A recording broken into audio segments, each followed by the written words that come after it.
Welcome to the skies over Colorado for February 2022. I'm staff astronomer John Ensworth from the Cherrywood Observatory, volunteer at the Little Thompson Observatory, this for Longmont Public Media. Astronomy news. Well, it looks like James Webb is going to dominate the stories for months to come because it is working. It's going right. Successfully reached the L2 orbit position beyond the moon as described in earlier shows in the last few months. And all the deployments, few hundred points of failure, as they put it, went as desired. The near-infrared camera is now detecting photons. There are the 18 hexagonal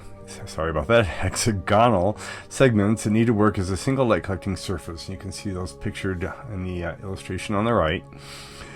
They have to be in the correct position within 50 nanometers. That's 50 widths of a hydrogen atom. And for scale, if you imagine each of those segments being the size of Texas, they have to be accurate within 1.5 inches. They are using star HD 84406, which is a 6.9 magnitude star in the Big Dipper, to align them. So once that star looks like one single image, then they've got the first stage done. The reason they're in the Big Dipper region is because it is looking up out of the plane of the Milky Way, and it's a very empty part of the sky. The background is devoid of many other stars. This is for the same reason. It's not far from here is where the Hubble Deep Field, the famous Deep Field image, was made, peering out at galaxies close to the far reaches of the universe, the beginning of the universe.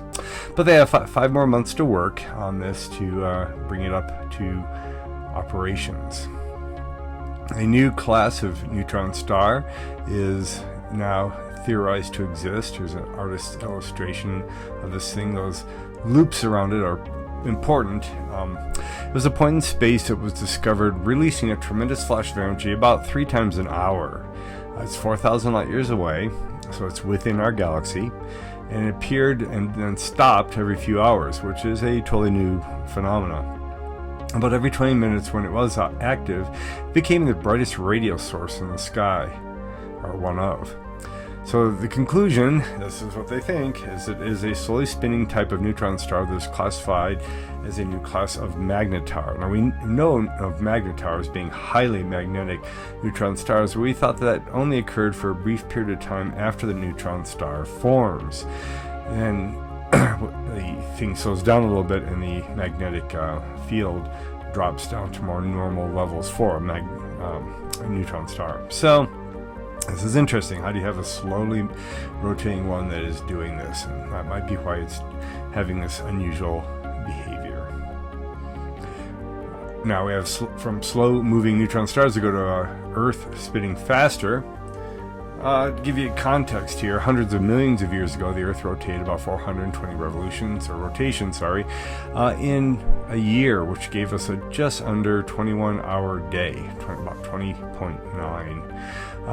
And it's been slowing down ever since. The moon pulls to the Earth's oceans, we have tidal friction, and some of our rotational velocity or energy has been transferred to the moon's orbit, allowing the moon to drift outward slightly, making its rotation around the revolution around the Earth go a little slower as it goes out into a larger orbit. So we're very close to 365 rotations per trip around the sun right now. We have the atomic clock that was developed in the 50s, so we can track time so closely that we have come to need to add leap seconds. Yes, you've heard of leap years, but leap seconds are needed because our modern digital age runs on extremely tight precision time. So the real time it takes us to go around, orbit the sun, is 365.24. That gives us the need for leap days. And when leap seconds are detected that need to be added, they are also added to the end of February. The last leap second was added in 2016, but now careful measurements are showing that for reasons we don't understand, the Earth is going slightly faster, and for the first time ever since the atomic clock came about, we might need to add a negative leap second or subtract a second. Crazy stuff. All right, big star parties, not many yet. We have the Winter Star Party in Florida, Orange Blossom Special, also in Florida, and then in March, the Oz Sky Star Party. Nothing local, though. For February 2022, your Astro 101 lesson is going off of time again, sidereal time versus synodic time. Sidereal is related to the stars. So if you go out and look at a certain star in the sky directly on, say, the meridian or any other given altitude and azimuth, then sidereal day or sidereal year would be when we're right back around to that star being in that position. But since we are revolving around the sun, that the sun is constantly moving through the background stars, so our day and night cycle is slightly different. So the synodic time is based on the resumption of the sun to a given position of the sky, and we have to take into account the equation of time. Because the Earth's orbit is not a perfect circle, it's an ellipse, we go a little faster part of the year and a little bit slower. So just give you an example of how different these are. The sidereal month based on the stars is 27 days, 7 hours, 43 minutes. The synodic month based on the sun is 29 days, 12 hours, and 44 minutes. We divide that up into 31 and 30 days, and then February takes up the slack by chopping off a few extra days. So the synodic year is about 20 minutes shorter than a sidereal year. Crazy. All right, the sky above your backyard. The moon was new on February 1st. February 8th is the first quarter, 16th is our full moon, and the 23rd is third quarter. We are losing our planets. They were up beautiful in the summer, now we're in the winter. They are switching back over behind or in front of the sun and showing up in the morning sky. So after sunset, Jupiter is visible very low in the western sky, setting at 6:30. Neptune is also low in the southwest, setting just an hour later, about 7:30. Uranus is still high in the south, setting at midnight.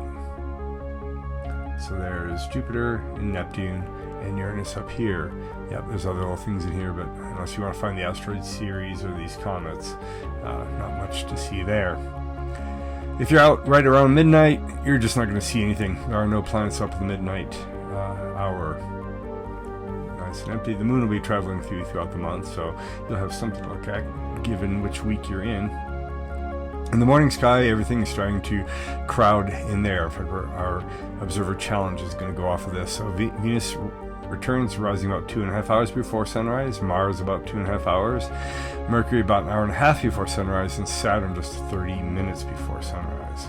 So they're all down here very low. The ecliptic at this time of year in the morning sky is really low in the south. The red line is the equator, so it's way down here because the sun is still pretty close to the lowest point that it gets to. Right there at the winter solstice. And from that, we still have very long nights and quite short days, but it is turning around.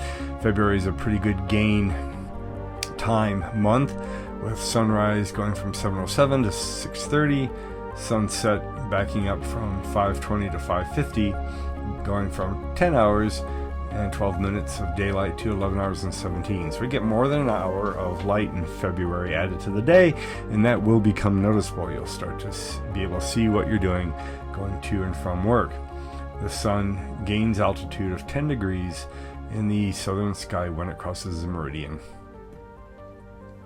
Your feature object, we're going to do a star this time. Since it is still winter and we have the winter constellations up, Sirius dominates the southern sky after sunset. It's the brightest star in the nighttime sky, negative 1.46 magnitude. If anybody ever says, what's the brightest star in the sky? Tell them the sun, because that's a trick question. In the winter sky, primarily in the northern hemisphere, it's the summer in the southern hemisphere. It's 1.7 times the sun's radius, but it shines much brighter because of a temperature of about 10,000 degrees Kelvin. The sun is about 5,600. It is very close to us, 8.6 light years. It's basically in our backyard. And it's very young, only about 230 million years old. It's about a quarter of its way through its estimated 1 billion year life. Give you Earth-based time frame on that, 230 million years ago is about the time that the Atlantic Ocean began to open up around a rift valley. Before that, there was no Atlantic. We had just all the continents jammed together. It's called the Dog Star. It's in the constellation of Canis Major. And so we get the term the dog days of summer from that. And that goes back to Egyptian astronomy/astrology, when they were tracking things enough to know that the sun was close to Sirius in the summer, and so they knew that was the brightest thing in the nighttime sky. So they imagined that the combined brightness of the sun and Sirius is what made the summer hot. So that's not the case. It's the tilt of the Earth on its axis, but that was a good theory back then, and we got still the Dog Star and the dog days of summer today. It's also a binary. It has a white dwarf star in orbit. For part of its orbit, you can see this secondary star in a backyard telescope. I think right now you can. I think it is clearly visible. There are astronomical claims that ancient people might have seen this as a very red star, and the red star could have been the overpowering size and brightness of the red giant that then would have shrunk down, as our sun will someday, to become this white dwarf. I don't think there is strong evidence that switch from a red giant to a white dwarf occurred during the time humans would make observations, but I'm not sure. Something you have to look into yourself. So let's go back to that Colorado Observing Challenge. This is a cluster of solar system objects all hanging out together in the morning sky. Saturn, Mercury, the Moon, Mars, and Venus, best seen on February 27th, about 6:05 a.m., about half hour before sunrise. Probably a few days on either side too if it's cloudy, but the Moon will be in a much different position. It moves about 45 minutes off of rising and setting each day, roughly. So give that a try. See if you can see that big cluster in the morning sky at the end of the month. All right, astronomy events near Longmont. Astronomical Society, Dr. Robert Q. Fugate, Fire in the Sky, Laser Guide Star Adaptive Optics, February 17th, 6:30 p.m. and on. Take a look at their meeting there and check online to see if they might meet in person. It looks like they're still only on Zoom, but I was not clear on that. Longmont Astronomical Society's outdoor observing does not seem to be a thing right now. Maybe that's because it's winter. They were doing it back in the fall, so check their website again or send them an email. Little Thompson Observatory is going to stay closed through March 31st of 2022, keeping an eye on COVID cases and restrictions. Estes Parker Memorial Observatory, small groups making reservations. That's still a possibility. Contact them through their website. Northern Colorado Astronomical Society, February 3rd, 2022. I was looking for the March one. They don't have it listed yet. Probably webcast method would be Dr. Kathy Olkin, NASA's Lucy mission, first to the Trojan asteroids. Those are asteroids sharing an orbit with Jupiter. Fisk Planetarium may reopen mid-February. They had impact from the Marshall Fire and also COVID stuff and school coming back. So check their sites to see when they do open. They were last open at 30% capacity. And looks like they are bringing back observing events beginning February 11th and most Friday evenings from there on, 8 to 10 p.m. And finally, our historical missteps in astronomy. This time it'll be Einstein's cosmological constant. Those are the real equations up in the upper right. Einstein's equation of general relativity describes the relationship between all matter and energy in the universe on one side of the equal sign and the curvature of space-time. They are a grid of differential equations that, if you know anything from maybe calculus, if you ever got that far in school, require a constant. There's a plus c at the end of those. And they predict, much to Einstein's chagrin that the universe had to be either expanding or contracting. Now, science up to that point assumed that everything had to be in a steady state, and we'd had no observations to suggest otherwise. So he had to choose constants, and he chose the one that satisfied that assumption, called lambda, the cosmological constant. Pretty quickly after that, Hubble made observations showing that all galaxies were racing away from us, for the most part, and the smaller and more distant they seemed, the quicker they were moving.